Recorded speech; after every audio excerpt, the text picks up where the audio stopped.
les seules personnes qui avons la main sur notre mental, sur ce qui passe dans notre tête, c'est nous.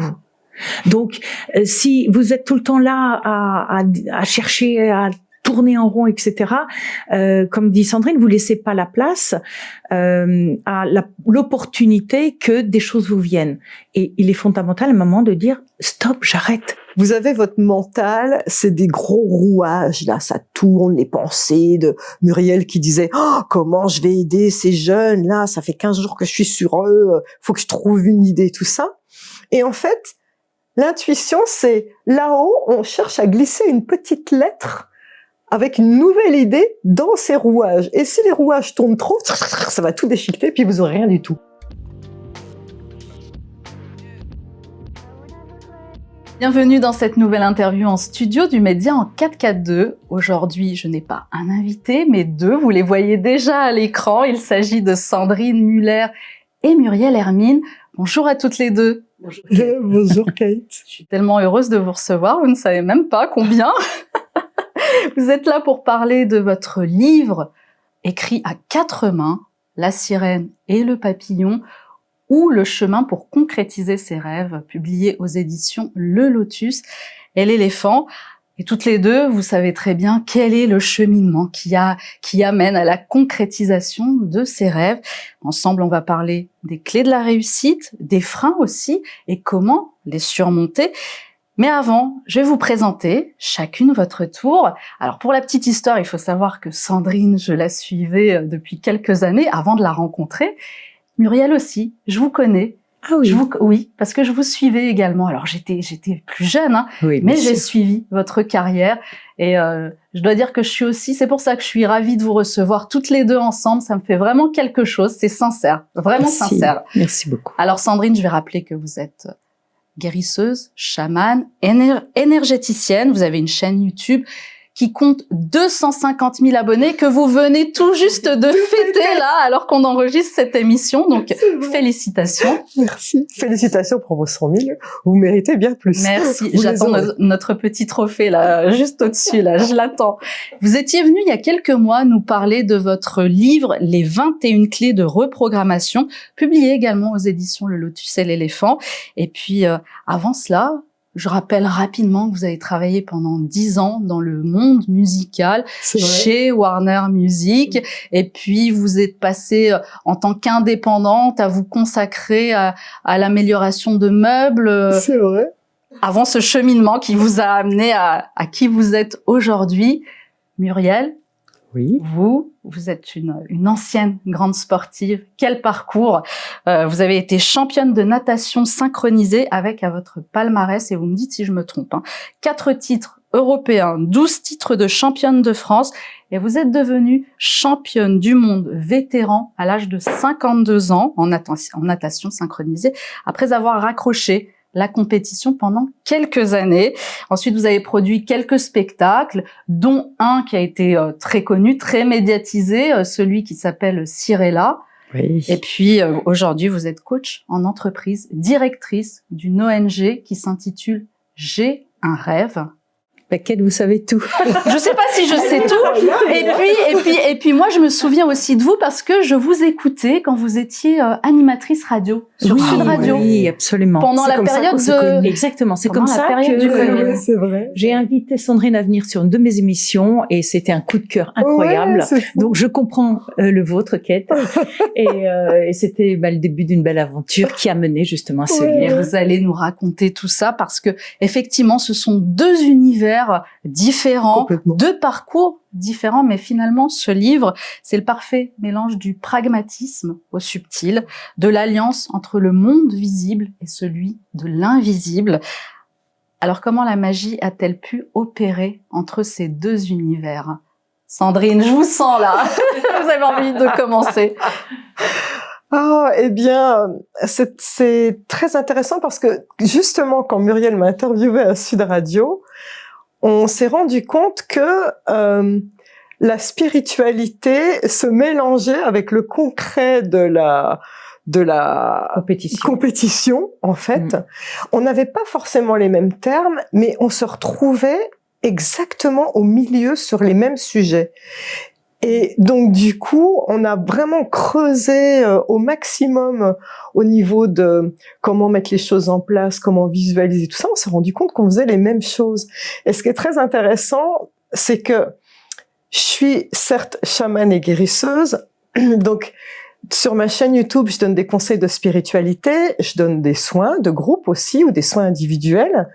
Et on pourrait se dire, bah, cette femme, elle est perchée. D'ailleurs, j'avais vu, suite à la précédente interview que j'avais fait avec vous, Kate, une dame qui avait dit, oh, encore quelqu'un qui canalise dans les commentaires. Moi, je ne suis pas que quelqu'un qui canalise, je suis quelqu'un qui a vraiment les pieds dans le concret. C'est-à-dire que ma chaîne YouTube, elle est connue parce que j'explique de manière simple la spiritualité. J'ai vraiment les mains dans le cambouis. J'aide les gens, par exemple, au travers des 21 clés de reprogrammation, j'aide les gens à partir du point A où ils sont de la maladie physique ou des troubles psychologiques, de l'addiction, peu importe, pour aller vraiment vers leur souveraineté et leur grandeur. Donc on est vraiment dans du concret. Et ce qui est intéressant, c'est qu'on s'est rendu compte, moi je me disais, je vais rencontrer Muriel qui est très très dans le concret, et finalement pas du tout, parce que elle est mais extrêmement spirituelle. Donc moi, je pars du côté spirituel, comment parler à l'invisible pour me retrouver dans le concret, et Muriel part du concret de comment on met en place pour arriver numéro 1 sur son podium. On se rend compte qu'en réalité, elle est extrêmement spirituelle, donc ça se croise en fait au milieu. C'est ça qui est très intéressant. Et ce qui a fait d'ailleurs que le livre tourne autour du point central, entre ces deux extrêmes d'une certaine façon, entre les deux points de ce spectre. On s'est rendu compte que quels que soient les sujets qu'on abordait, Sandrine et moi, on se retrouvait toujours sur un point central qui est l'équilibre entre ce qui se passe dans notre tête, cette quête de sens, cette quête spirituelle, et une nécessité d'être concret, d'être dans l'action, de poser des décisions. Et finalement, à travers le livre, on essayait d'aborder de balayer pas mal de sujets pour apporter chacune notre vision qui se rejoint vers, je dirais, l'homme équilibré. L'homme avec un grand H, bien sûr, la femme aussi. Alors, on va y revenir à ce livre. Mais moi, ce qui m'intéresse, et vous avez commencé à l'évoquer, Muriel, c'est votre rencontre. Parce que je suis certaine qu'elle n'est pas due au hasard, finalement, parce que moi, je n'y crois pas au hasard. Ceux qui nous suivent savent que je n'y crois pas à ce hasard. Comment ça s'est passé, cette rencontre ?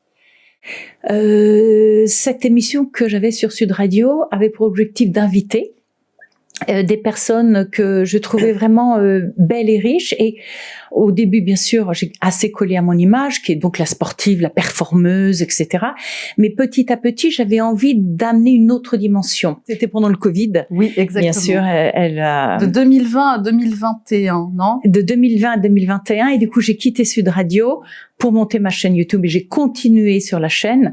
Et puis mes activités à côté m'ont poussé à dire bon, là il faut que je mette en stand-by, c'est pas le moment, j'ai d'autres choses à faire. Mais en tout cas, pour revenir, c'est que dans ce besoin d'ouvrir au fait que réussir, c'est pas que de la performance physique, c'est pas que l'entraînement, c'est pas, voilà, il y a une dimension autre. Et pour cette dimension, je voulais l'aborder avec quelqu'un justement de spirituel, de charismatique. Donc j'ai demandé à 3 personnes si elles souhaitaient, elles acceptaient de venir dans mon émission, et la seule qui a répondu, c'est Sandrine. C'est vrai, les autres n'ont pas répondu du tout. En tout cas, la seule qui a dit banco tout de suite, sans vraiment me connaître au bout du compte. Je suivais Sandrine, je regardais de loin, je me disais, il y a quelque chose, quoi. Il y a une belle âme, il y a du sens. Donc, lorsque Sandrine m'a contactée pour me dire oui, j'ai fait waouh, merci la vie, quoi. Et mais je pense qu'on s'est rencontrés dans une vie antérieure, tout comme avec vous, Kate. Moi, j'en suis persuadée. Il y a pas de hasard. Mais est-ce que je peux raconter ma version de l'histoire, l'autre bout, parce que c'est hallucinant. En fait, un bon guérisseur est une personne qui doit, est quelqu'un qui sait bien visualiser. Parce que, pour vous donner un exemple simple, tout le monde ne croit pas aux guérisseurs, mais je pense que tout le monde sait que maintenant, les hôpitaux ne s'en cachent plus, font appel à des barreurs de feu ou des personnes qui enlèvent le zona. Ça, c'est connu. Donc, ça, c'est quelque chose qui est très, très simple pour nous, pour les guérisseurs. Et ce qu'il faut comprendre, c'est que, je vous donne une petite astuce, mais quand on barre le feu, ou par exemple, quand on enlève l'eczéma ou le psoriasis, à la seconde, on utilise le souffle, puisque souvent, ça se fait avec le souffle ou avec notre main. on doit visualiser une peau de bébé. Ce qui fait que notre souffle est codé, énergétiquement parlant, avec une nouvelle information qui va se substituer à l'ancienne peau dégoûtante du psoriasis ou voilà. Et donc, un bon guérisseur est quelqu'un qui sait bien visualiser. Finalement, c'est pour ça que sur ma chaîne YouTube, on parle beaucoup de loi d'attraction. Vous verrez que tous les chamans, les guérisseurs, font beaucoup de livres sur la loi d'attraction. La loi d'attraction, c'est comment formuler un vœu et le visualiser suffisamment au travers des 5 sens et de l'émotionnel pour que, je prends les mots de spiritualité, pour le manifester, c'est ça qu'on dit, pour le faire advenir le plus vite possible à notre service. Et donc, c'est comme ça d'ailleurs, petit aparté, que Jésus multipliait les pains. C'est-à-dire que lui, ça ne venait pas le lendemain ou 2-3 jours après, comme nous qui visualisons un vœu. Jésus, il visualise, il l'a. Voilà, on devrait tous arriver à ça à un moment ou à un autre. En tout cas, moi, j'ai les clés pour y arriver.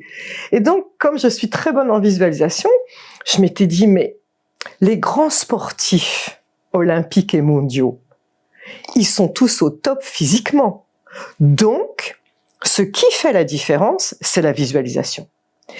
Et je vais même aller plus loin. La foi du guérisseur, ce qui fait qu'un guérisseur est bon par rapport à un autre qui va être moyen, c'est la foi.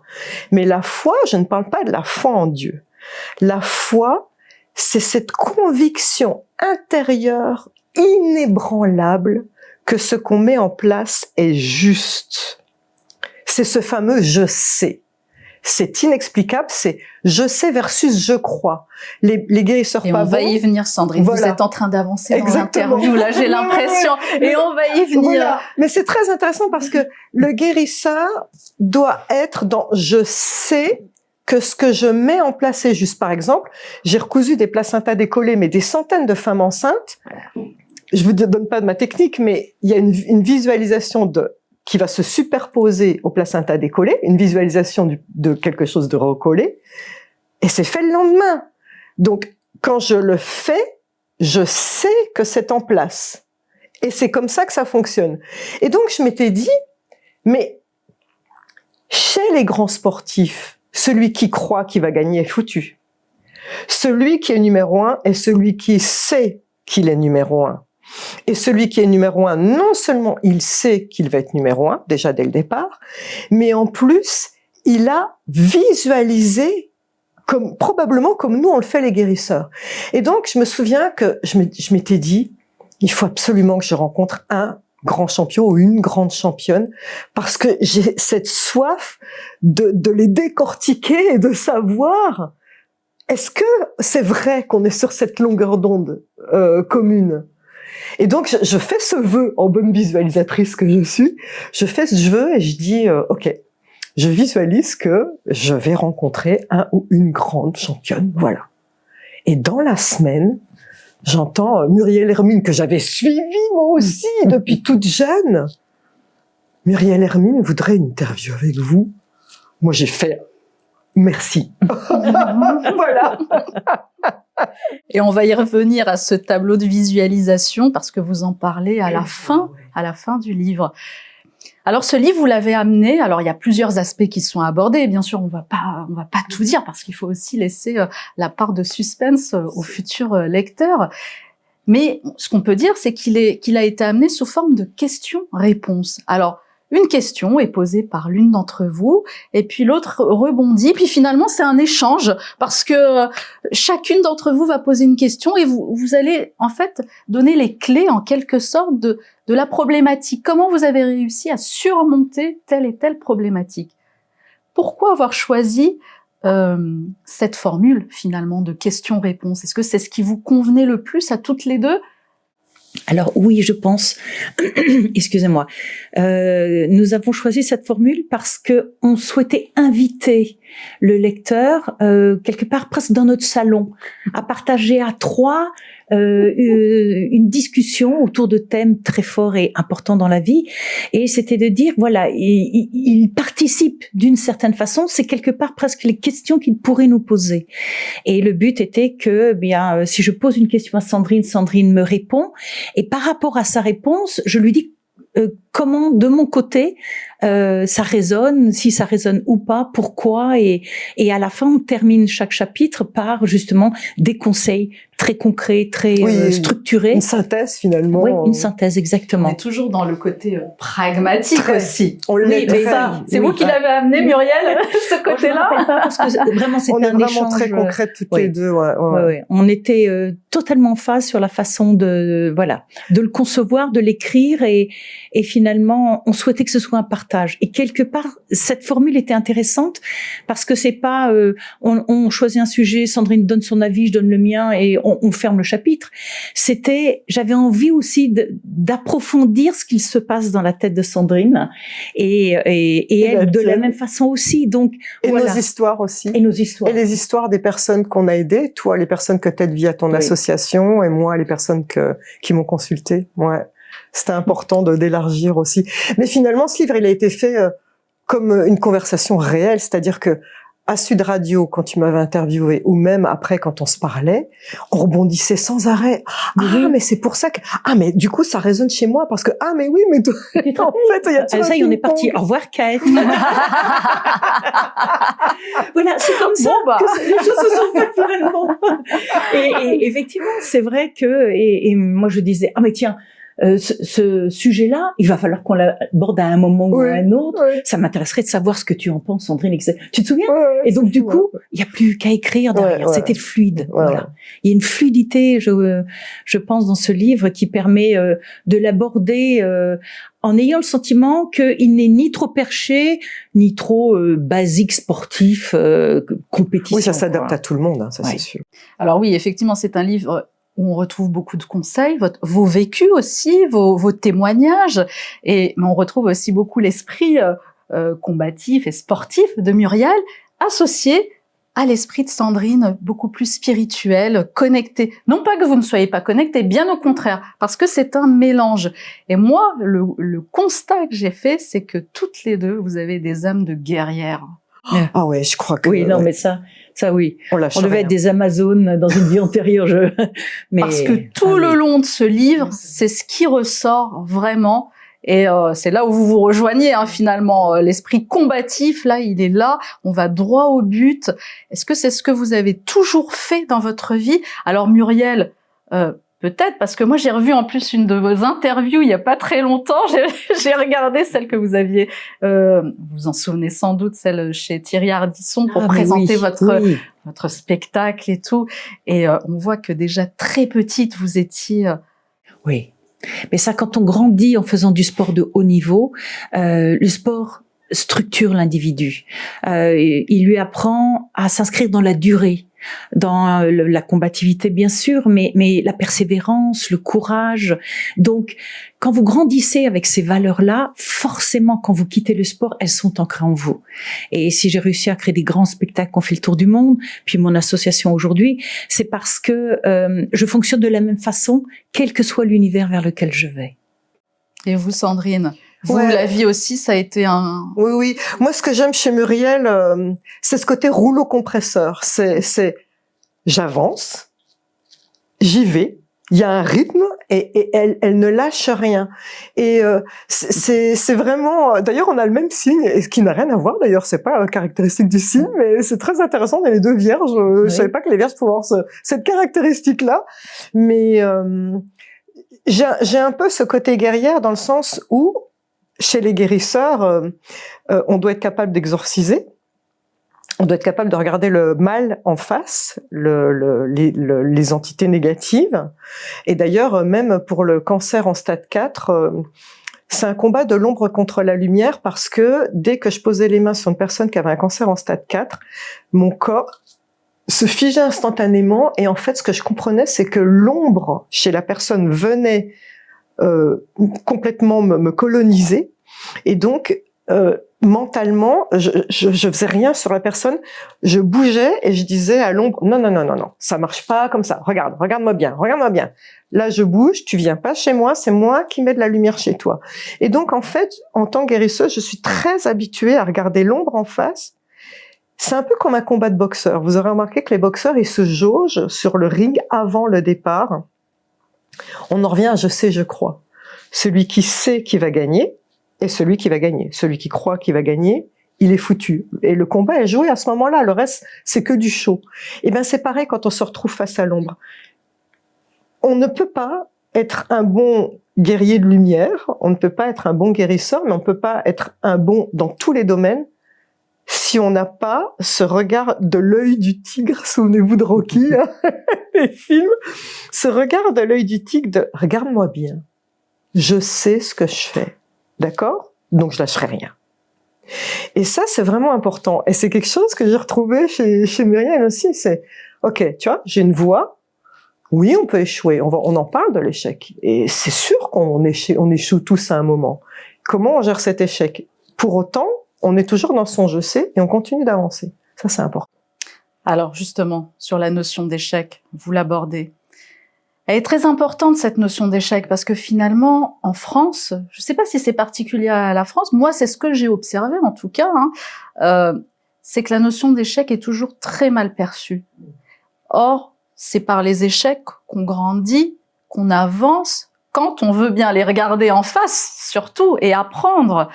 Et c'est aussi comme ça qu'on fait preuve de résilience, et cette notion de résilience apparaît tout le long de votre écriture.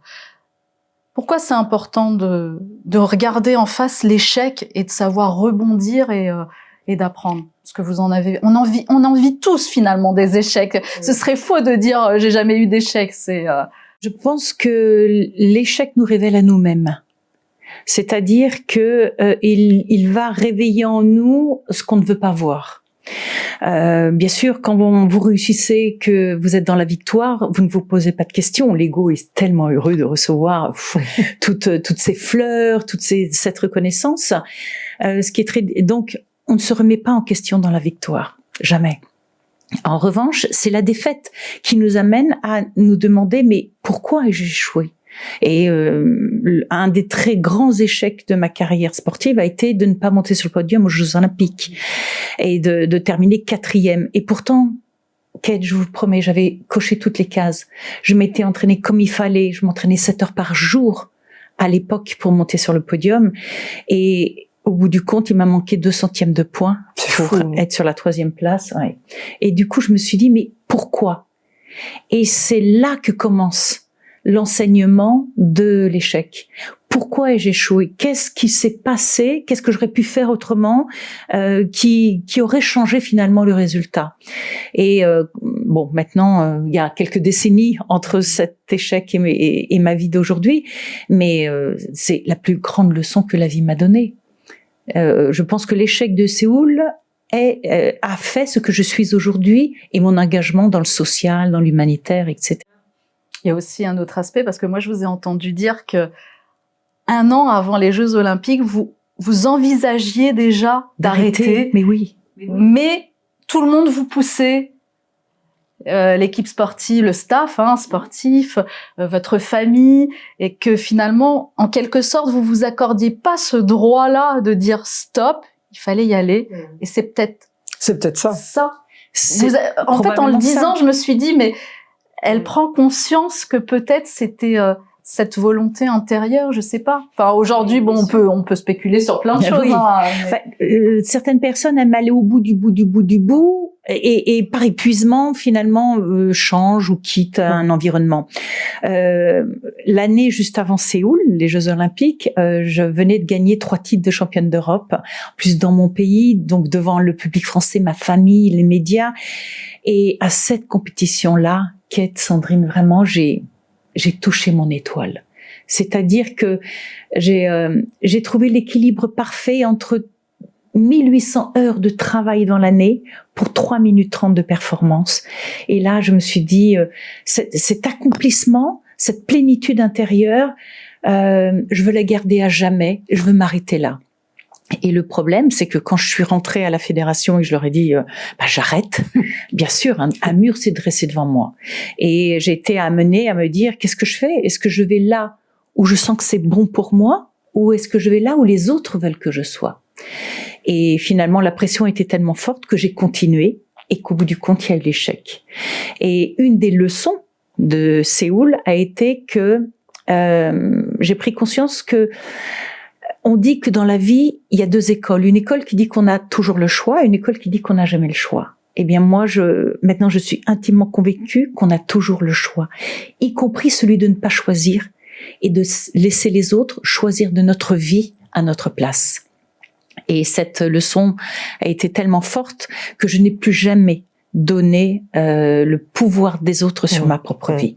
Et c'est pour ça qu'elle est belle et qu'elle est riche et que j'ai fait des choses incroyables dans des univers très différents, parce que j'écoute ce qui se passe ici, dans ce qu'on appelle l'intelligence émotionnelle, l'intuition, et je me laisse guider par ça. Et justement, oui, Sandrine. Eh ben justement, est-ce que tu crois pas que c'était déjà l'élan de ton âme que tu percevais? Et c'est, les gens t'ont abordé par ton ego et ton mental pour te dire non, mais regarde, en te mettant, tu sais, par A plus B, oui, qu'il fallait continuer. Voilà, oui. qu'il fallait continuer, mais finalement, on t'a descendu de ton je sais vers un je crois que je pourrais éventuellement machin, mais finalement, je pense que l'élan de l'âme, c'est ce qui est complètement intérieur, et tu savais au fond de toi que t'étais déjà quelque part sur une autre voie. Et c'est pas plus mal que ça te soit arrivé, parce que finalement, il n'y a pas de regret. Peut-être que si à ce moment-là, t'avais écouté ton âme, t'aurais eu une levée de bouclier de plein de gens derrière qui auraient dit ouais, elle a abandonné, elle est lâche, elle est machin, et donc ton ego se serait dit mince, ils ont peut-être raison. Finalement, t'as été au bout du bout, comme t'as dit, voilà. Mais je pense que à ce moment-là, quand tu leur as cédé, t'as cédé à ces personnes. T'étais déjà sur la voie de partir vers autre chose, vers ta mission. Fallait juste que ça s'exprime autrement, je pense, en fait. Oui, probablement. Mais à 20 ans, c'est difficile. Ah non, mais ça, tu peux pas le voir. Connecté à se dire quelle est la partie de moi qui parle, c'est super compliqué. Non, ça, tu peux pas le voir. Mais ce sur que le moment, dis, tu peux pas le voir. Ouais. C'est impossible. C'est avec la maturité, avec l'âge, le recul. C'est avec le recul qu'on le sait. Qu'on peut commencer à se positionner dans cet état d'esprit-là. Mais ce que tu dis est juste dans la mesure où c'est ce qui m'a poussé à reprendre la compétition à 52 ans. Enfin, en tout cas, une des raisons. Je suis revenue à la compétition officiellement pour prouver aux gens que j'accompagne en coaching, donc dans mon métier d'aujourd'hui, qui est coach mental, que finalement, il n'y a pas d'âge pour réaliser ses rêves et mettre son épanouissement au cœur de cette réalité. Et comme j'étais souvent challengée, à un moment, je me suis dit, il faut que j'arrête de le dire, il faut que je l'incarne. Et donc, du coup, comme je crois beaucoup que nous avons tous des talents naturels, que nous naissons avec un trésor que la vie met en nous, et que ce trésor, on a pour objectif d'en prendre soin, de le démultiplier, de faire en sorte qu'il devienne le support de notre vie et de notre parcours sur cette terre. Eh bien, j'ai repris la compétition pour incarner. Alors, je vous passe les détails, ça a duré 1 an et demi, c'était super compliqué, mais le résultat a été que je savais à ce moment-là que j'allais gagner. J'ai eu des moments de doute, j'ai eu des moments de peur, j'ai eu des moments de déprime totale où je pleurais tellement je me disais mais qu'est-ce que je suis partie faire dans cette histoire? Pourquoi je me suis embarquée?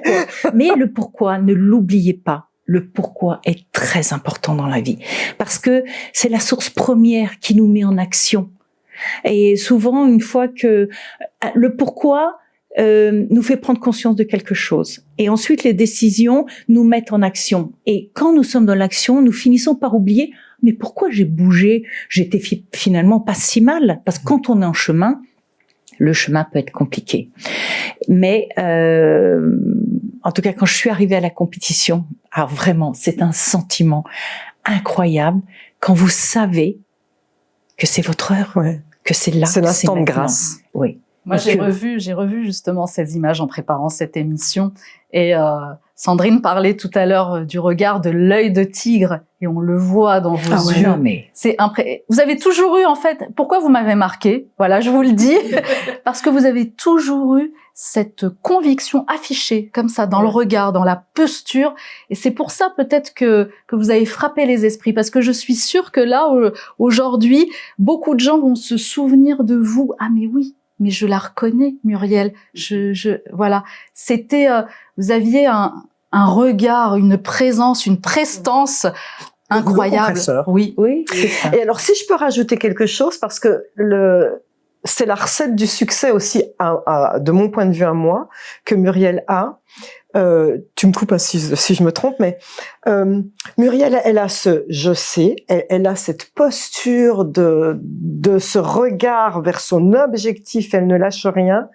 Mais en même temps, ce que je trouvais à l'époque déjà, j'étais pas guérisseuse pourtant, mais ce que je ressentais en te regardant, c'est que tu étais une des rares, si ce n'est la seule, à apporter de l'âme dans ce que tu faisais. C'est-à-dire, je pense que les personnes qui ont le succès sont des personnes qui savent, qui connaissent sur le bout des doigts leur technique, leur savoir-faire, que ce soit chirurgien, coiffeur, peu importe. Mais si c'est froid et calculé, on ne va pas toucher les gens. Et quand on touche les gens, c'est quand on y met son âme. C'est quand on ose se mettre à nu, on met ses tripes sur la table et on ose montrer peut-être ses fragilités, et ça c'est perçu. Et c'est ce que j'ai toujours perçu chez Muriel, que je ne percevais pas chez les autres. Merci Sandrine. c'est l'heure des compliments. Merci. Je t'adore vraiment. Mais néanmoins, ce que tu dis est pas tout à fait faux dans la mesure où quand je montais des programmes sur une musique, etc., je racontais des histoires. Et quand vous êtes dans l'eau et que vous nagez, bien sûr, il y a ni la parole, vous voyez qu'un petit bout du corps, etc. Donc, je savais que tout passait par le visage, par le regard. Mais j'avais la conviction profonde que je pouvais toucher le public juste avec la musique et les gestes et l'expression de visage. Et l'intention du coup. Et l'intention du coup nourrissant derrière. Et cette intention était toujours raconter des histoires qui étaient issues de ma vie, d'enfant, puis de jeune femme et de femme ensuite à 52 ans, mais nourrie de quelque chose de plus grand que moi. Ouais. Ça, c'est sûr. Ouais. C'est incontestable. Pour rebondir sur les talents, les talents naturels que nous avons tous, vous l'abordez dans le livre, cette découverte des talents, de nos talents, comment elle se fait? Et pourquoi c'est important finalement d'avoir conscience de ses propres talents? Eh bien, ça fait partie d'une loi universelle qu'on va retrouver dans plein de spiritualités avec différents noms, et en sanskrit, ça s'appelle la loi du Dharma. D-H-A-R-M-A, la loi du Dharma, dit que on a choisi notre âme de s'incarner dans ce corps-là, dans nos corps sur Terre, pour réaliser qui on est. Mais Q majuscule, on avec un O majuscule et avec un E majuscule, qui nous sommes. C'est-à-dire que alors là, je veux pas que d'un point de vue spirituel, mais notre âme, quand elle est là-haut, dans l'éternité, dans le grand tout, chez le Créateur, appelez Dieu, appelez ça comme vous voulez, c'est bien beau. Elle peut conceptuellement imaginer des tas de choses, tout ça. Bon, ok, c'est génial, mais en même temps, on s'ennuie vite. On s'ennuie vite quand on est dans l'éternité, pour l'éternité, à rien faire. Finalement, notre âme, elle a soif de revenir expérimenter. On vient dans un corps de chair pour expérimenter. Expérimenter quoi? Eh bien, c'est quoi déjà de vivre au travers des 5 sens? C'est quoi de prendre quelqu'un dans vos bras? C'est quoi de se nourrir de son parfum, de se dire « Oh, enfin, l'être aimé, là !» ou de caresser son chien, voilà, tout ça, c'est quoi? Vivez dans l'instant présent. Ça, c'est déjà une des leçons que notre âme, qu'on a oublié une fois qu'on est dans ce corps de chair. On est métro, boulot, dodo. Non, on est là pour vivre la vie avec un grand V. Et puis, notre âme, elle est là pour réaliser qui elle est. Et ça veut dire quoi, réaliser qui nous sommes? Eh bien, la meilleure façon de savoir qui nous sommes, c'est Kate, demain vous gagnez au loto. Vous avez l'abondance financière à vie. Je pense pas que vous allez rester les fesses sur un canapé. Oui, au départ, c'est ce qu'on va faire. On va se dire, bon, ok, super, j'ai de l'argent, je fais rien. Mais honnêtement, je vous retrouve, je vous ramasse à la petite cuillère dans 2 mois. Parce que vous serez en dépression. On ne peut pas rester à rien faire avec tout l'argent du monde. Donc, très rapidement, vous allez vous poser les bonnes questions de, ok, qu'est-ce que je fais de cet argent? Je le mets au service de qui? Ou si je le mets à mon service, qu'est-ce que j'en fais? Tiens, je regarde Elon Musk quand il a vendu, il est devenu millionnaire en vendant, je sais plus quoi, enfin, ou le gars de Free aussi, là, ils sont devenus millionnaires en vendant leur start-up, voilà. Ils sont pas restés avec leurs millions à rien faire. À un moment, Elon Musk, il s'est dit, très bien, moi je vais à la conquête de l'espace, très bien, je vais faire des voitures électriques. Bon, après, chacun, je parle pas de politique, je parle de ce qu'il a mis en place. Ça, c'est tout à fait honorable, c'est-à-dire, et là, on est dans la mission d'âme. C'est-à-dire, on va au plus profond de notre être se dire, mais je dois avoir quelque chose à offrir. Alors, je le mets en place. Et on est 7 milliards, 8 milliards d'habitants sur cette planète. Il y a 8 milliards de diamants. Parce que j'entends certainement certaines personnes derrière leur écran qui vont dire « Ah ouais, mais Muriel, c'est une grande sportive, c'est bien beau. Sandrine, elle a reçu le don de guérisseuse qui lui tombe du ciel, c'est bien beau. Moi, j'ai rien. » Faux. Il y a rien de plus faux. Parce que les talents, on croit souvent que il faut savoir être un grand peintre, un grand chanteur, un grand sportif, etc. Non. Un talent, c'est un talent d'écoute. Vous allez remarquer, certains vont dire au travail, mais pourquoi tout le monde vient me raconter sa vie? Parce que vous avez un talent d'écoute. Et les autres, non. Ou certains ont simplement le talent, en tenant la main d'une personne, en les regardant. Moi, je me souviens dans les maisons de retraite, quand j'allais voir ma grand-mère, je faisais ça. Je tenais la main des personnes âgées, je les regardais. Et ils fondaient en larmes et ils me disaient, Madame, vous êtes un ange, on m'a envoyé un ange, merci. Ça, c'est un talent.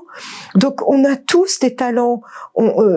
Certains ont des talents d'écoute, des talents d'accompagnateur, de révéler les autres, de montrer leur beauté, de montrer leur grandeur. C'est les personnes de l'ombre. Est-ce que le talent, c'est le don, finalement? Est-ce que c'est la même chose? Alors, les recherches en neurosciences confirment ce que dit Sandrine, dans la mesure où, à travers les recherches en neurosciences, nous nous sommes rendus compte qu'un talent, c'est un mode stable et inné. Donc stable, ça veut dire que ça bouge pas pendant la vie. Inné, ça veut dire que ça nous est donné à la naissance. C'est une façon de penser, d'agir et de se comporter. Un talent est un mode stable et inné, une façon de penser, d'agir et de se comporter susceptible d'engendrer des résultats positifs. Ce qui veut dire que nous naissons, et en plus très important de dire aussi que les talents viennent des connexions synaptiques que nous avons dans le cerveau. Et ce sont donc les neurones qui composent notre cerveau, qui se connectent 2 par 2. Et ce sont ces connexions-là qui créent les talents naturels que nous avons. Donc, il est très important que les gens qui nous écoutent comprennent qu'un talent, c'est pas « j'ai un talent », c'est « je suis ». Et ça change tout. C'est je suis effectivement empathique, je suis à l'écoute des autres, je suis adaptable, je suis fan de musique. Non mais oui, ou je pourquoi suis Mozart il a écrit sa première symphonie à 8 ans? Il y a ça aussi, c'était son je suis à lui. Bien sûr, bien sûr. Et pour les sportifs aussi. Et finalement, après, le métier que vous allez faire, ou le sport que vous prenez, ou l'instrument de musique que vous allez jouer, n'est que l'outil à travers lequel vous allez exprimer vos talents. Donc, il y a des gens qui ont beaucoup de talents, mais qui ont un outil, donc ils font un métier qui ne leur permettent pas du tout d'exprimer leur talent. Et à l'inverse, il y a des gens qui ont trouvé les deux, c'est-à-dire à la fois ils ont compris où était leur talent naturel, mais comprendre ces talents naturels, c'est accepter de ne pas avoir que des qualités, d'être humain et d'avoir des qualités et des défauts, et de concentrer son temps et son travail et essayer de développer ses talents plutôt qu'à essayer mordicus d'essayer d'améliorer ses faiblesses, parce que de toute façon avec nos faiblesses on est toujours que moyen, On peut pas être excellent avec nos faiblesses. Et donc, on passera notre vie à considérer que la vie est injuste parce qu'il y en a toujours des meilleurs que nous. Et alors, comment on fait pour combler ces lacunes, mais ces ça, imperfections? c'est tellement français aussi.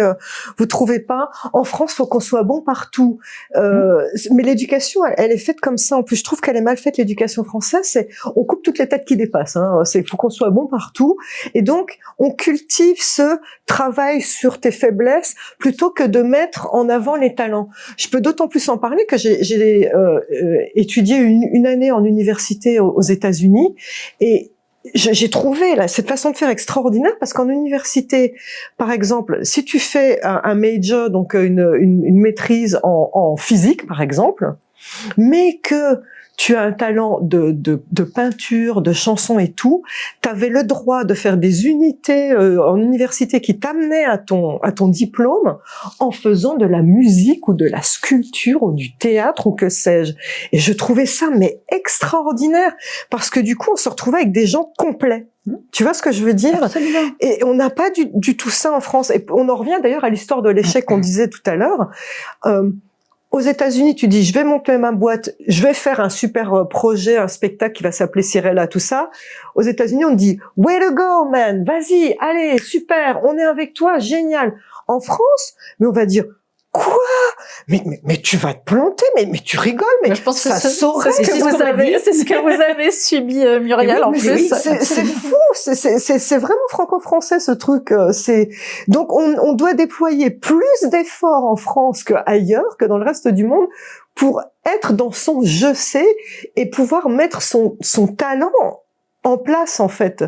Et ça c'est vraiment quelque chose que je déplore. On en parle dans le livre, mais le côté girouette des gens, c'est-à-dire que une personne va dire ok, je quitte mon boulot parce que je suis en burn-out et mon instinct, comme Muriel, ça lui arrivait justement, elle est passée par une dépression quand elle a fini 4e à Séoul à 200e, c'est hyper rageant, et elle a été chercher au fond d'elle, ok, qu'est-ce que j'ai à offrir aux gens? Et donc elle s'est donné les moyens. Eh bien, il y a des gens qui se posent les bonnes questions. Qu'est-ce que j'ai à offrir aux gens? Puis ils vont se dire, ok, je vais faire une formation de thérapeute, par exemple. Bon. Et puis là, ils s'y mettent, puis le bouche à oreille, ça se fait pas du jour au lendemain. Donc, au bout de 2 mois d'exercice et que personne ne vient, ils disent, je me suis trompée. Alors, puisque c'est ça, je vais faire une formation de complètement autre chose. Mais la vie, avec un grand V, elle attend pas ça de vous. Elle attend le rouleau compresseur, c'est-à-dire ne lâchez rien, mais je vais prendre une phrase d'Einstein qui dit « La définition de la folie, c'est répéter toujours les mêmes choses en escomptant un résultat différent. » Eh bien, ne soyez pas dans la folie. Vous êtes sur une voie pour être en adéquation avec votre talent, avec votre élan d'âme. Et vous tombez sur un échec, entre guillemets, parce que souvent c'est notre mental qui nous fait percevoir, on va dire, un non-succès immédiat comme un échec. Admettons que vous êtes sur un échec. Très bien, ne lâchez pas, et comme le dit Einstein, prenez un angle légèrement différent et continuez à attaquer votre projet. Peut-être qu'il va falloir faire un partenariat, peut-être une formation complémentaire, peut-être n'avez-vous pas remarqué que il faut faire différemment, attaquer par un réseau social, peut-être faire de la pub sur un autre réseau social, quelque chose comme ça. Et là, vous changez d'énergie légèrement, vous êtes toujours sur la même voie et on continue d'avancer. C'est ça, c'est important. C'est bien que vous ayez parlé que j'ai été 10 ans dans une maison de disques. Ça, je l'ai vécu. Pendant longtemps, mon rôle était d'accompagner nos artistes, les stars, en télé, en radio, et donc je discutais longtemps avec eux, avec les plus grands qui sont internationaux ou français. Quelle n'a pas été ma surprise de remarquer que tous, absolument tous, à commencer par Madonna, ont joué dans des bars pourris, avec des gens qui discutaient, qui ne les écoutaient même pas. Et ces gens-là n'ont rien lâché. Donc, le succès se fait pas du jour au lendemain. Ça, c'est vraiment important parce que avec les réseaux sociaux, tout vous tombe tout cuit, tout doit aller vite. On nous donne l'impression que tout doit aller vite. Moi, tu me diras, Muriel, moi, je pense que c'est pas vrai. Je pense qu'il faut construire. Ça, c'est un beau message aussi pour les jeunes qui nous regardent Ouais. et pour leur avenir, parce que c'est vrai que c'est une période assez particulière et moi qui en côtoie certains, je vois bien qu'ils sont assez perdus et qu'ils n'ont pas forcément des perspectives, ce que nous, on pouvait avoir peut-être à leur âge. Eux, je les sens quand même assez perdus, à part ceux qui veulent devenir avocats, médecins. Et encore, c'est très dur maintenant de devenir médecin. Qu'est-ce qu'on pourrait leur donner là comme conseil? Parce qu'on parlait des réseaux sociaux, on parlait que tout va très vite et qu'on a l'impression que certains réussissent très très vite. Mais vous le dites bien dans votre livre, il y a quand même des choses à respecter, des étapes. Ah oui. On en revient encore au pragmatisme. Il y a des choses à regarder effectivement de loin, à évaluer, à... Qu'est-ce qu'on pourrait leur dire, et pas seulement aux jeunes d'ailleurs? Je pense que ce qu'on peut leur dire, c'est que toute réussite ne s'inscrit que dans la durée. Et on vit dans un monde d'immédiateté, où le résultat doit arriver tout de suite. Donc, il y a une dichotomie dans tout ça qui perturbe énormément les jeunes aujourd'hui. Ils disent, si ça vient pas tout de suite, c'est que c'est pas fait pour moi, ou que je suis pas bon. Donc, il y a tout de suite confiance en soi qui descend. Réellement, qu'ils nous entendent, Sandrine et moi, quand nous disons que la réussite se construit sur la durée et que aller vers ce que vous avez profondément envie de faire, ne lâchez pas, écoutez ce qui se passe, adaptez-vous aux difficultés qui peuvent arriver. Mais vous savez, la carrière d'un sportif, ça se construit sur 10 ans. C'est le chiffre que j'allais dire aussi. C'est une règle. C'est une règle énergétique. Et oui, et je pense que c'est nécessaire, justement parce que, encore une fois, l'outil qu'on va utiliser, les études que vous allez faire, le métier que vous allez entreprendre, l'alternance que vous allez avoir, c'est simplement pour vous permettre de comprendre l'univers, l'environnement dans lequel vous allez aller. Mais ça n'est qu'un outil. À travers ce que vous découvrez, c'est vous que vous construisez. Et à tous les jeunes qui nous écoutent, je voudrais leur dire que, au bout de ce chemin-là, il y a quelqu'un qui les attend. C'est eux-mêmes. Ils sont le point de départ et ils sont le point d'arrivée. Alors, qu'ils prennent le temps d'avancer, de construire et je dirais de résister à cette tendance insupportable de notre société qui est que tout doit aller très vite. Parce que ils seront encore là dans 10 ans, dans 20 ans et qu'ils puissent se retourner en se disant « Waouh, j'ai réalisé mon rêve ». Et est-ce que je peux compléter justement par rapport à la visualisation? Parce que il est important d'avoir une intention sur qui on va être, c'est-à-dire avoir une intention, c'est comme si vous étiez un archer, et puis vous devez toucher votre cible. Alors déjà, si de base vous n'avez pas de cible, il y a plein de gens qui vivent dans la vie, je leur pose la question, je leur dis, Kate, dites-moi qui vous êtes dans un an. Qui vous êtes, quel métier, qu'est-ce que vous faites, de qui êtes-vous entouré et tout ça. Il y a plein de gens, quand on leur pose la question, qui diront, je sais pas. Et ces gens-là, je vous le signe, sont des personnes qui auront un boulot qui ne leur plaît pas, une vie qui ne leur plaît pas, puisqu'il n'y a pas de cible. Donc, il n'y a aucune visualisation. On en revient à ce qu'on disait tout à l'heure. Donc, l'intention, c'est comme imaginer une cible. Voilà. Mon intention, c'est dans 1 an ou 2 ans de faire tel métier, d'être à tel endroit, de déménager dans tel truc, machin. Donc, vous avez non seulement posé une cible, et puis, vous allez chercher à l'atteindre du mieux possible. Et donc, la visualisation, c'est vraiment ça. C'est de vous voir dans une certaine posture, de l'imaginer, de le vivre. Quand je serai comme ça, voilà.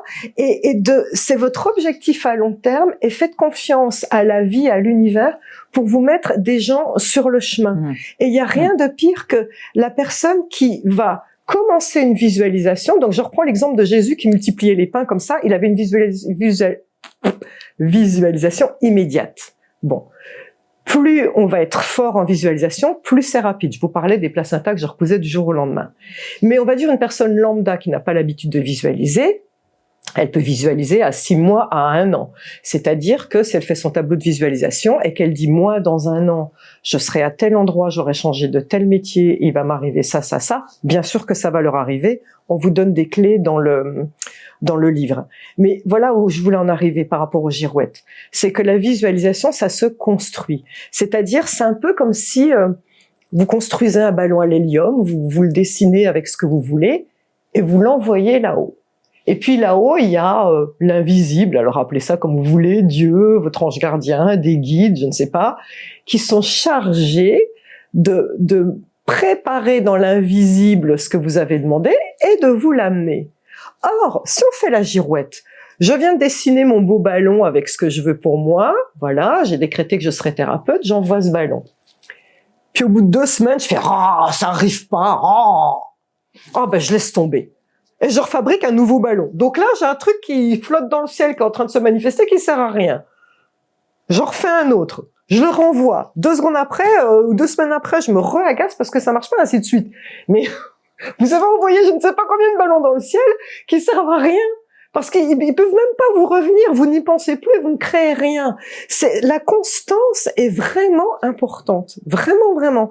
Et encore une fois, souvenez-vous, si ça ne fonctionne pas avec ce que vous avez mis en place, eh bien, changez d'angle. Si je peux me permettre désolé, je veux pas prendre la parole trop longtemps, mais je donne un exemple dans le livre où j'avais écrit mon tout premier livre qui s'appelle L'énergie pour guérir et mon ego pourri, on a tous un ego pourri, hein, je vous le dis, mon ego pourri, il s'était dit, eh ben, j'ai écrit un livre, je vais avoir de l'argent, je vais rester les fesses sur le canapé et je ne vais rien faire. Ah ben oui, mais ça ne marche pas comme ça. Et donc mon livre, ben, il a pas vendu. Enfin, je veux dire, il a vendu à mes patients, à mes amis, tout ça, à un cercle restreint. Après, ça s'est terminé. Et donc, à un moment, je me dis, bah mince alors, quand même, j'ai canalisé justement un livre. Ça sert à quoi de me faire canaliser si ça vend pas? Et je sais pas pourquoi ce jour-là, quand j'envoie cette question comme ça, je me mets devant l'ordinateur et je tape mon livre L'énergie pour guérir. Et qu'est-ce que je vois? Il y a le plastron Amazon numéro 1 des ventes. Et qu'est-ce que j'ai compris ce jour-là? J'ai compris que l'univers, Dieu, la vie, appelez ça comme vous voulez, m'avait dit, Sandrine, quand on veut, t'es numéro 1. Mais en l'occurrence, tu ne l'es que parce qu'on voulait que tu le vois. Demain, tu seras plus. Et c'était vrai, hein, le lendemain, j'y étais plus, j'y étais qu'un jour. C'était pour moi, c'était un message pour moi. Et ce que j'ai compris, c'est que je me suis dit, ok, donc si là-haut, ils peuvent mettre en place que je sois numéro 1 et que je n'y suis pas, c'est donc qu'il y a une bonne raison. Et cette bonne raison, c'est un peu comme Muriel quand elle a dit « Ah, j'aurais dû être 3e sur le podium mais je n'y suis pas », c'est qu'il y a une bonne raison. Donc on prend du recul et on se dit « C'est quoi cette raison ?» Et donc ce que je me suis dit, je me suis posé les bonnes questions. Je me suis dit « Sandrine, pourquoi tu as mis ce projet en place? Pourquoi tu as fait ce livre ?» Et posez-vous les questions, pareil. Pourquoi est-ce que tu as fait ça? Et moi, ma première réponse, c'était de mon ego qui m'a dit « Pour gagner plein de thunes. » Bon, ok, ego, tu te mets de côté, c'est pas le sujet. Mon âme a répondu après. Ben, Sandrine, moi j'ai plein de choses à partager. J'ai plein de conseils de spiritualité à dire et j'ai plein de gens à aider. Mon élan d'âme, c'est ça. Et là, je me suis dit, tu sais quoi, Sandrine, puisque tu n'arriveras pas par ton livre, fais une chaîne YouTube. Mais je vous jure, ma chaîne YouTube, je l'ai faite à l'arrache. Mes premiers YouTube, j'étais dans le noir, je savais même pas comment on faisait, la caméra elle était droite à la place d'être horizontale, mais c'était une catastrophe. Mais là où c'était dingue, c'est que je l'avais fait tellement à l'arrache, je m'étais pas mis la pression du tout parce que je m'étais dit je vais avoir 2 personnes qui vont me regarder. Sauf que j'en ai eu 500, puis 1000, puis 1500. Et là j'ai juste halluciné. Et là je me suis dit bah très bien, et ben je serai là pour aider les gens. Et puis ben quand on fête mes 250 000 abonnés, mais la vente de mon livre c'est plus le sujet. J'en ai mais plus rien à faire parce qu'entre-temps il m'est arrivé tellement de choses, des rencontres extraordinaires, des échanges d'amour avec cette communauté incroyable que j'ai la chance d'avoir rencontrée, que j'appelle ma famille d'âme sur les YouTube. Et donc l'univers, il est plein de ressorts. Ce que vous percevez comme un échec vous permet de prendre du recul, de vous poser des bonnes questions sur qui suis-je, d'attaquer un peu différemment. Et là, mais vous allez halluciner, quoi, vraiment.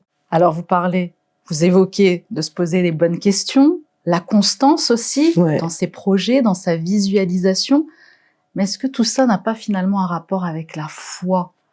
La foi en Dieu, Moi, je dirais la foi en Dieu. Voilà, je me permets de le dire. Le mot lâché. Oui, quoi qu'on en pense, moi, je me permets de le dire. Voilà, ça n'appartient qu'à moi. La foi en soi aussi, ça revient à En soi, c'est sûr, ouais. avec la confiance en soi.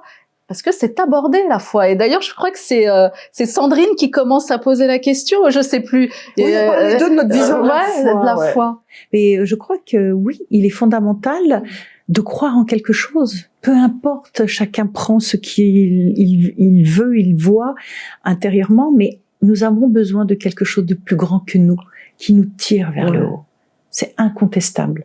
Et s'il n'y a pas de foi, ça crée la société dans laquelle nous sommes aujourd'hui. Sans foi, sans loi, sans rien de positif sur lequel s'appuyer. Les gens qui s'en sortent sont les gens qui ont une foi en quelque chose. Oui, qui croient en plus grand peut-être. Oui, voilà. Mais je crois que c'est ça. Ouais. C'est cette notion de croire en quelque chose de plus grand que nous. Nous sommes des toutes petites choses, des poussières d'étoiles dans cet univers. Mais nous sommes poussières, donc nous sommes quelque chose d'important. Comme disait Mère Teresa, lorsqu'un journaliste un jour lui a dit mais ce que vous faites, Mère Teresa, dans les ghettos en Inde, ne sert à rien. Et elle disait oui. C'est vrai que ça ne changera pas le monde, mais si je n'apporte pas ma petite goutte d'eau, elle manquerait à l'océan. Ma petite goutte d'eau manquerait à l'océan. C'est beau. Et je trouve que c'est exact. Nous sommes à la fois des poussières, mais nous sommes là pour quelque chose. Et lorsqu'on croit en quelque chose de grand qui nous tire, qui nous porte, et qu'on s'écoute, je pense qu'une connexion se fait entre les deux. Et que là, c'est là où nous développons toute notre puissance. Est-ce que cette fois, vous êtes toujours animée, Muriel ? Ah mais quand j'étais petite, je voulais être religieuse. Ça, c'était mon rêve. C'est un truc incroyable. Je ne comprenais pas pourquoi. Hein. Et je l'ai évidemment pas été, mais néanmoins, lorsque j'ai eu des programmes avec mon association en Afrique, j'ai eu l'occasion d'aller dans des couvents de sœurs françaises au Sénégal, à Dakar exactement. Il y a un très grand couvent où les sœurs donnent énormément, évidemment, de leur temps, de leur énergie sur des programmes humanitaires. Et là, j'ai compris que j'avais pas ma place. Et j'ai compris pourquoi finalement j'étais pas devenue sœur. Et du coup, je me suis dit oui, j'ai nourri cette quête d'être à la hauteur de quelque chose de plus grand que moi par d'autres biais. Mais l'inspiration était là au départ. Mais ton association est au service des autres, donc quelque part tu es une bonne sœur moderne. Oui. Oui, c'est vrai que nous accompagnons. Tu es notre Mère Teresa moderne. Vraiment, beaucoup de gens avec mon association J'ai un rêve, mais oui, finalement c'est une autre façon de m'investir dans l'engagement humain qui m'a toujours porté, quoi, finalement. Je pense que tout ce que j'ai fait avant mon association, c'était de me construire et de savoir qui j'étais. Et l'association a été une bascule vers je sais qui je suis. La vie m'a fait prendre conscience de plein de choses. Aujourd'hui, je vais le mettre au service des autres pour que eux puissent réaliser leurs propres rêves. Est-ce que je peux rebondir sur la foi ? Allez-y. Pardon, parce que la foi, ça va vous aider probablement par rapport à la critique, parce qu'à l'heure des réseaux sociaux, dès qu'on se montre, il y a des gens vissés sur leur canapé qui se permettent de faire des commentaires sur tout et rien, et souvent la critique nous empêche d'accéder à notre grandeur. Et moi, pour ne pas me laisser impacter par la critique, souvent j'active ma foi entre guillemets dans le sens où je dis moi, mon seul et unique objectif, c'est le jour où je pars là-haut, c'est de pouvoir me regarder en face et de dire j'ai fait ce qu'il fallait faire. Et donc, je veux pouvoir, s'il existe, regarder le Créateur et lui dire voilà, je suis allé au bout de ce que je voulais faire, je pense être fière de moi. Et donc, finalement, quand des gens me critiquent, dans ma tête, je me dis j'ai qu'un patron. Et c'est certainement pas toi.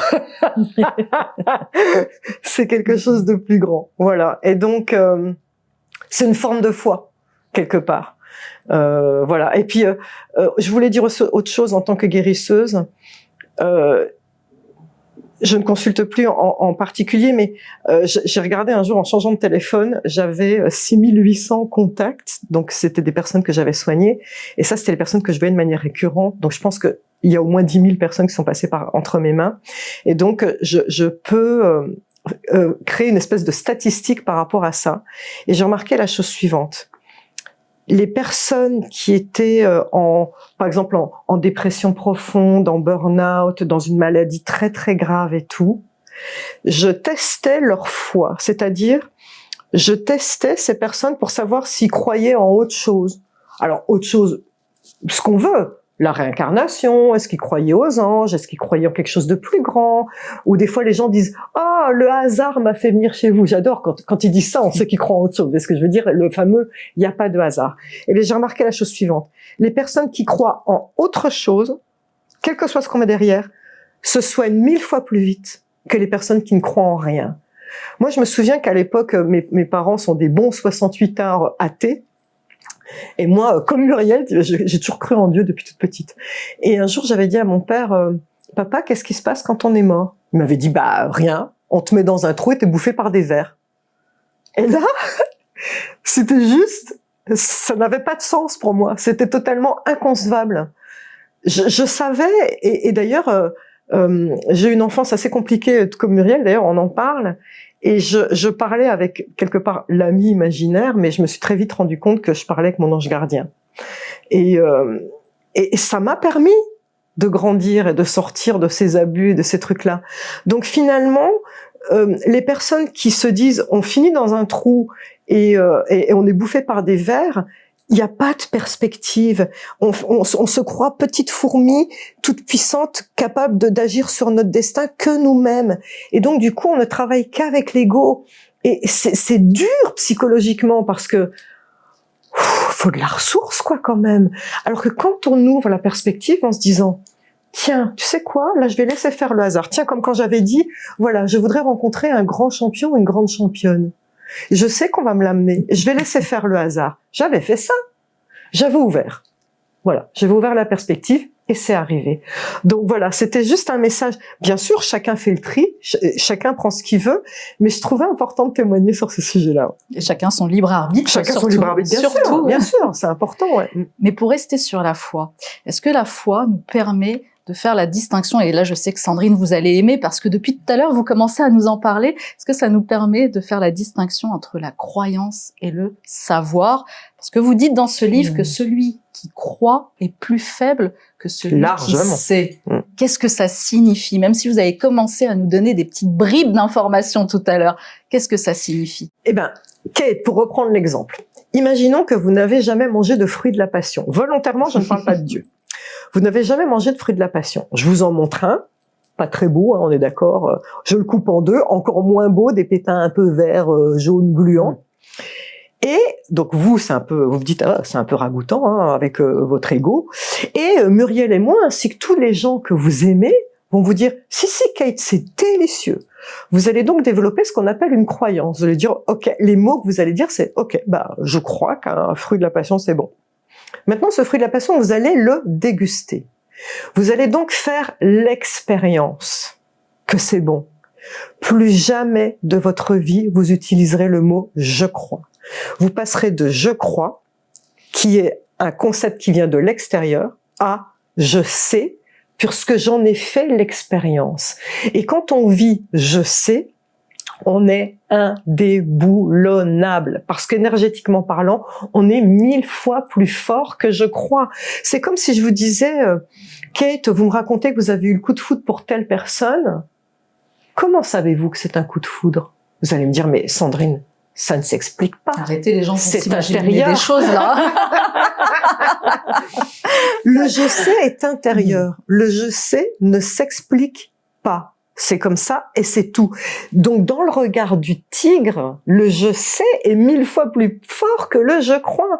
D'ailleurs un jour un journaliste m'avait dit, est-ce que vous croyez en Dieu? Et ma réponse a été la suivante, le mot je crois n'est pas le bon mot.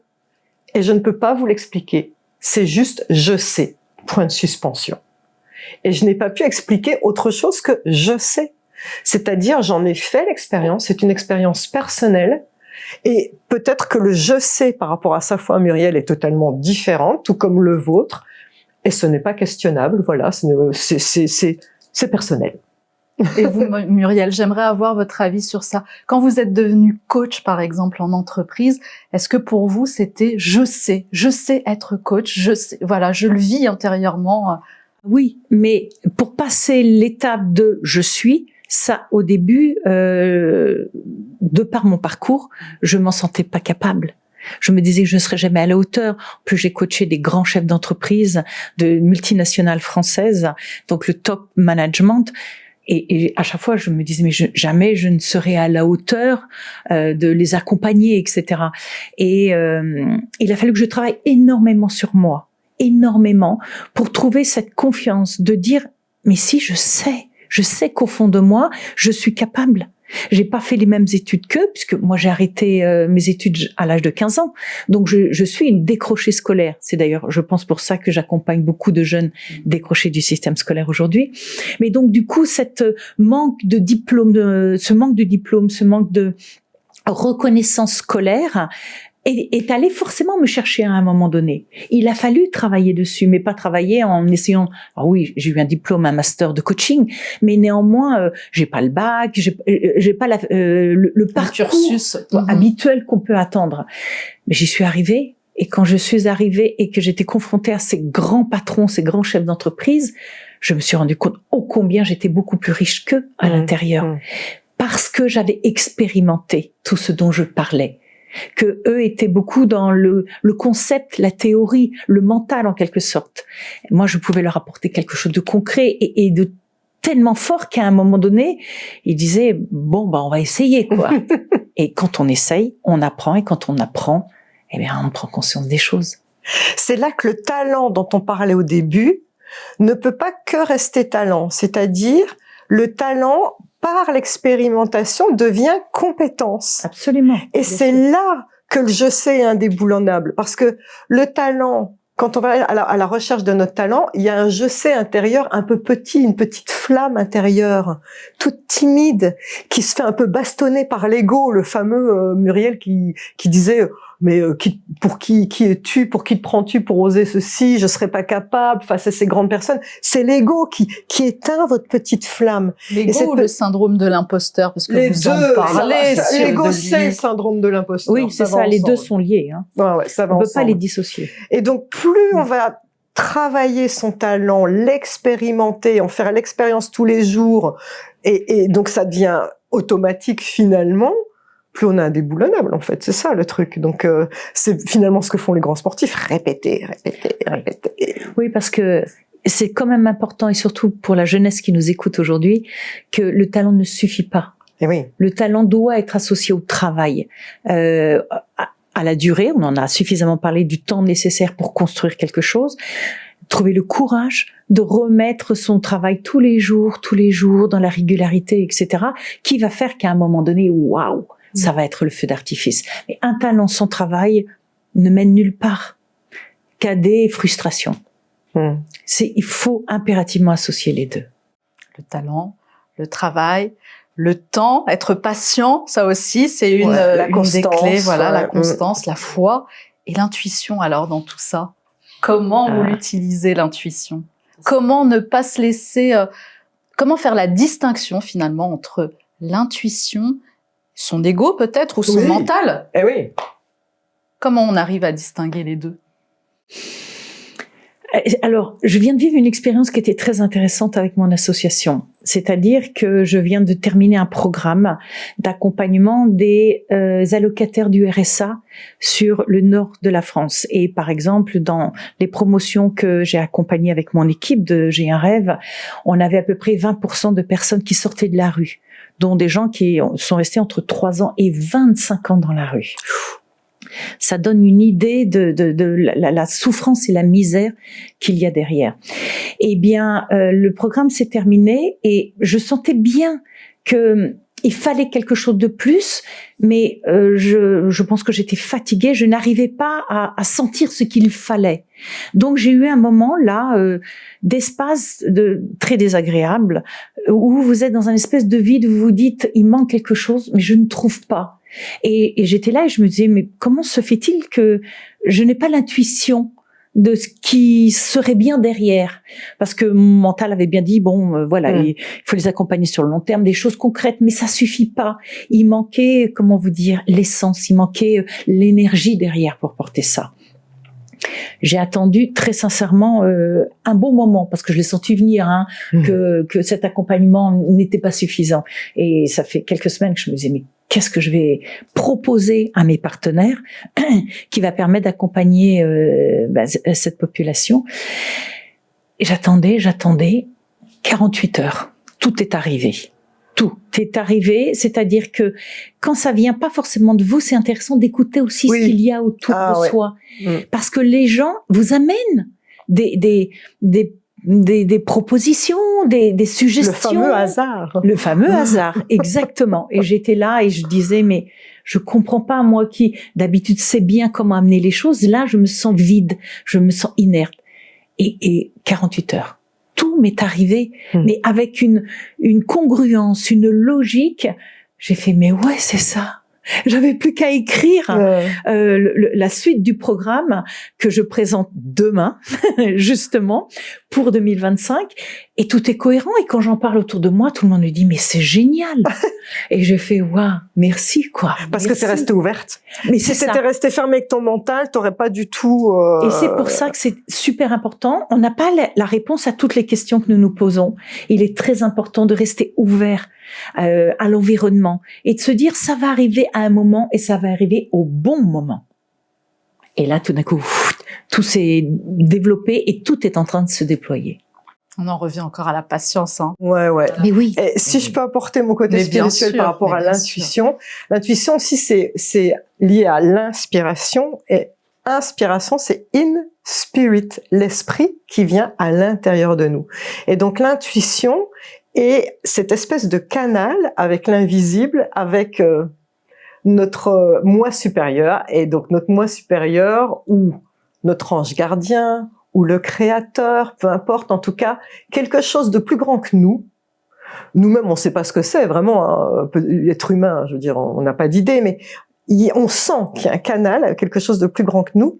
Et donc, l'inspiration, c'est ouvrir ce canal vers qu'est-ce que je devrais mettre en place. Et l'inspiration, souvent... il y a des gens qui vont canaliser, qui vont dire ouais, faut dire ci, faut faire ça, machin. Et faites attention parce que ça peut être des gens perchés. C'est-à-dire, il suffit pas d'écouter des trucs là qui nous viennent un peu spontanément. Ça doit être validé dans le je le sens pas. Ça doit être validé dans nos tripes. L'inspiration et l'intuition doivent toujours être validées dans les tripes. Et ça, c'est juste quand on le sent. On a les frissons et surtout pas la boule au ventre. Si vous avez la nausée quand vous mettez quelque chose en place, on vous dit non, là tu t'es trompé.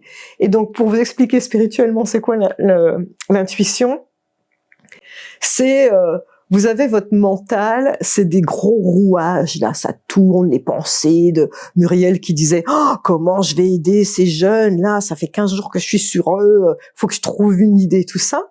Et en fait, l'intuition, c'est là-haut, on cherche à glisser une petite lettre avec une nouvelle idée dans ces rouages. Et si les rouages tournent trop, ça va tout déchiqueter, puis vous aurez rien du tout.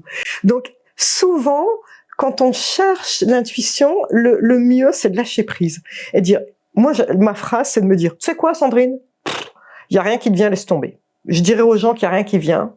Et au moment où vous dites ça, ça permet de faire descendre l'ego, qu'arrête de chercher.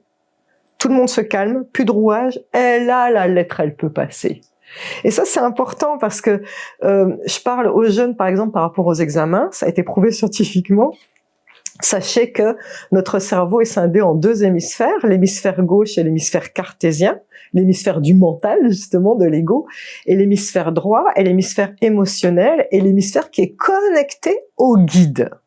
D'ailleurs, moi, quand j'entends des trucs, ça me vient d'en haut à droite. Donc, si vous allez à un examen en vous disant faut que je réussisse, faut que je me souvienne de mes leçons, vous n'allez travailler qu'avec la partie hémisphère gauche de votre cerveau. À l'inverse, si vous y allez en disant, écoute, tu sais quoi, bon, je sais mes leçons, mais je suis plus très sûre, mais je laisse prise, je trouverai bien des connexions, je trouverai bien des idées, tout ça. Vous ouvrez la totalité du cerveau, vous ouvrez la partie droite du cerveau, et là, il y a la connexion avec l'invisible. Et là, en plein examen, vous allez vous dire, ah, mais là, ça me rappelle un YouTube que j'ai vu, là, l'exercice qui me demande. Et donc, vous allez faire des connexions avec ce que vous avez appris dans vos cours, mais il y a des choses encore plus complémentaires qui vont vous venir. Et c'est le petit plus, le petit bout d'âme dont on a besoin. Souvenez-vous, tout le monde mettra la même chose, le cours bien carré, et vous aurez le petit plus que les autres n'ont pas. C'est ça, l'intuition. Plus facile à dire qu'à faire, tout de même, de lâcher prise. Ah, c'est tout un travail. Est-ce que vous avez un conseil, Muriel? Comment on lâche prise, oui. Déjà, je pense que la méditation aide beaucoup. Donc, je pratique la méditation tous les matins et c'est vraiment un exercice qui permet de lâcher et de se recentrer sur soi-même, de ses émotions, ses sensations. Et puis je pense qu'à un moment donné, c'est une décision qu'on doit prendre. Parce que les seules personnes qui avons la main sur notre mental, sur ce qui passe dans notre tête, c'est nous. Donc, si vous êtes tout le temps là à chercher à tourner en rond, etc., comme dit Sandrine, vous laissez pas la place à l'opportunité que des choses vous viennent. Et il est fondamental à un moment de dire stop, j'arrête. Eh ben, je ferme mon ordinateur, je ferme mon dossier, je prends une heure et je vais marcher dans la nature. Et s'il n'y a pas la nature, c'est pas grave. Je vais aller faire des courses, je vais aller acheter le pain que j'ai oublié de prendre, ou je vais aller marcher pour faire plaisir à mon petit garçon, je vais aller le chercher à l'école. Enfin, à un moment, il faut savoir fermer quelque chose et se laisser une espèce de plage de vide. Parce qu'on a tellement besoin d'être dans le contrôle aujourd'hui, parce qu'on a tellement peur de perdre quelque chose, de rater quelque chose, qu'on essaye de tout contrôler. Et dans ce contrôle, il n'y a aucun lâcher prise. Et si je peux en parler en termes techniques et scientifiques, notre cerveau émet des ondes cérébrales. Et les ondes du mental sont les ondes bêta. Alors c'est bizarre, hein, mais avec le moyen mémotechnique, le mental est un peu bêta. Les ondes bêta, elles pulsent entre 30 et 36 pulsations secondes. C'est-à-dire que faut qu'on percute, faut qu'on comprenne. Et donc là, par exemple, pendant la conversation, nous sommes toutes en ondes bêta, parce qu'il faut qu'on puisse percuter. Or, il faut savoir que l'intuition est connectée à une onde qui n'a rien à voir avec l'onde bêta, c'est l'onde alpha ou theta. Je les regroupe ensemble parce que c'est des ondes qui ont des fréquences similaires. Ça pulse entre 5 et 12 pulsations secondes. L'onde alpha et theta, en fait, alors c'est theta entre 5 et 7 pour être plus précis, et alpha entre 7 et 12. Eh bien, c'est ces ondes où on est proche de l'endormissement. Vous savez, quand on regarde dans le vague, comme ça, et qu'on est très relâché. Avez-vous remarqué que les intuitions vous viendront sous la douche, ou à l'endormissement, ou le matin au réveil? C'est parce qu'on a ouvert ce canal, justement, et qu'on a laissé la petite lettre venir, parce que le mental n'a pas sa place en onde alpha ou bêta. Le mental ne fonctionne qu'en onde bêta. Donc, dès lors que vous serez dans ce lâcher-prise, donc finalement, toutes les disciplines, le tai chi, le qigong, aller marcher dans la nature, faire du yoga, toutes ces disciplines que vous allez mettre en place pour lâcher prise et vous relaxer, c'est là que vous aurez votre intuition. On a tous des stratégies différentes, mais c'est bien de savoir que ça a une résonance scientifique, en fait.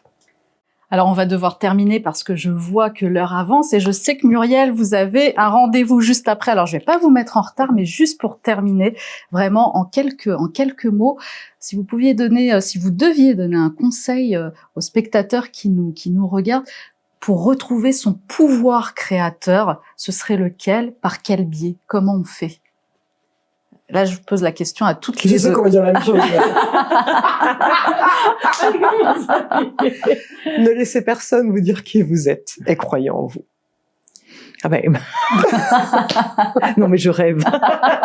Et c'est ça.